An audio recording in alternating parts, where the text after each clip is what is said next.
afternoon for your side, really, isn't it? Yeah, I think that's a very polite way of putting it. I thought the performance today wasn't us. I thought we didn't start the game how we needed to start the game. We needed to put them on the back foot. They've got a very good home record. They've got a way of playing that we needed to nullify. Today we didn't nullify that, and too many players made the wrong decisions at the wrong times for the betterment of themselves and not what we've been trying to do. So, and again, if you don't do what needs to be done when it needs to be done and by who, you end up giving a team a 2-goal head start, which is what we did today. We talk about those goals, especially in Must we? in the well, not quite in the first half. You seem to just shoot yourself in the foot. Yeah, again,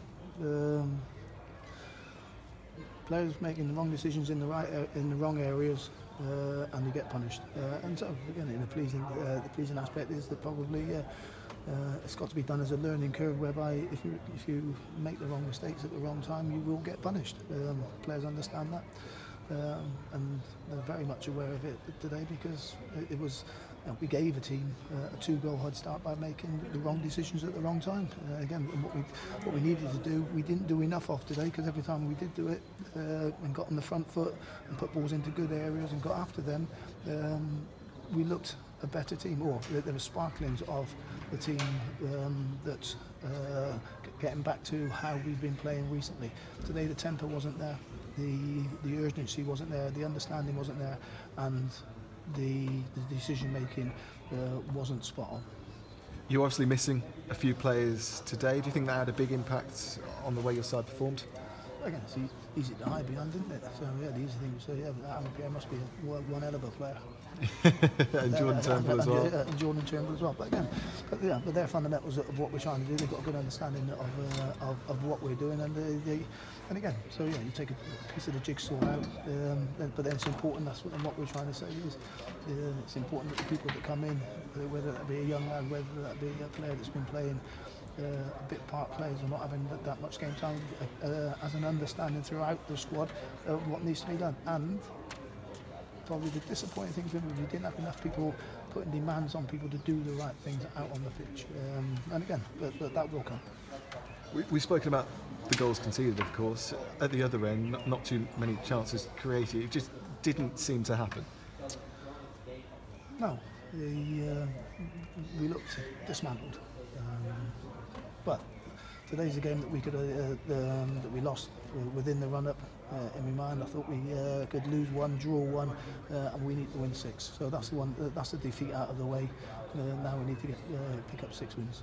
So, do you still think the playoffs are more than possible towards the end of the season? If you get 6 wins, then you take your chance. But you need to win. We need to win our games, and they're all winnable. Every single one of them is winnable. Today's game was winnable if we done and did the right things when it needed to be done. Giving the team a 2-0 head start, and then realising, well, if we start putting the ball in good areas and get after it, we can get better ball retention in the final third, and then things come out. We've spoken quite a lot recently, obviously. 8 games unbeaten until today, sparked, of course, by a defeat against Colchester. Could this defeat today act as the catalyst for another run? You want another reaction from your side? Again, I think there's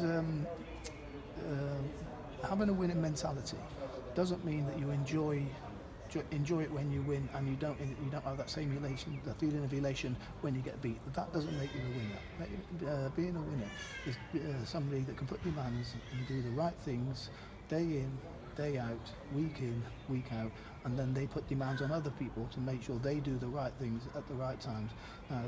At the minute, we need to get back to that winning mentality. The last 4 or 5 weeks, we've had that. We've got on the front foot, and we put demands amongst ourselves that we did the right things. Today we didn't, and that's something we need to build on. Outside of the team performance, just to pick out a player, not necessarily for performance, but just for the occasion. Obviously, Ryan Hughes starting at the back. First of all, kind of what was your thinking behind that decision? It's a great opportunity for the lad to come in and show what he's about. He will learn a lot from today. I think he coped with the build-up very well. I think he enjoyed his afternoon, and the lad will learn a lot playing against the lad Varney and Barnett up front. two players that probably of quality that he hasn't come up against before. Again, the lad's got it in his armoury. There's the game understanding that he would have picked up today that he can learn from. Again, we do the video analysis with him right individually. Should have won more headers, could have been more physical at times, but apart from that, filled the slot very well, good understanding. So yeah, massive learning curve for the lad today, and I know he's enjoyed his experience. Yeah, great moment for him, of course. It surprised many, obviously, seeing his name on the team sheet, but he's obviously been impressing you in training, impressing you in his performances for the youth team as well. Yeah, definitely. Again, he's been out on loan, he's been playing men's football, he's been performing very well. Good conversations with Kieran and John Brady about his development. He's been training with us for a week, 10 days, and again, he's done okay, and he will learn a lot from today.